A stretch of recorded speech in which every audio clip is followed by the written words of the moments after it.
Motor vehicle act में तरमीम के बाद पंजाब भर में ट्रैफिक पुलिस का क्रैकडाउन जारी है। बगैर हेलमेट मोटरसाइकिलों को बंद किया जा रहा है। जानते हैं तफसीलात शेख अदनान से।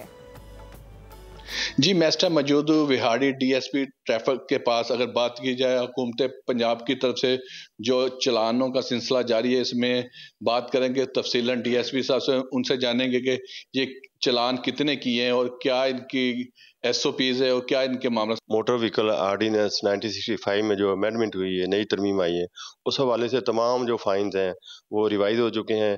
इसके हवाले से बाइक का जो फाइन है वो हेलमेट का और इस तरह तमाम व्हीकल जो ऑन रोड होती हैं तमाम के फाइन रिवाइज हो चुके हैं। इसके अलावा ऐसे चंद शिक्स भी हैं शामिल की गई हैं गवर्नमेंट की तरफ से, जिसमें फाइन के अलावा एफआईआर का अंदराज भी होगा।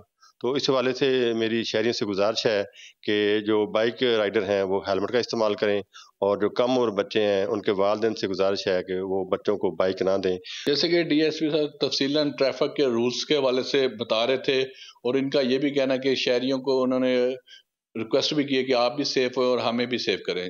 जी, सब्सक्राइब करें और बेल दबाएं ताकि कोई खबर रह न जाए।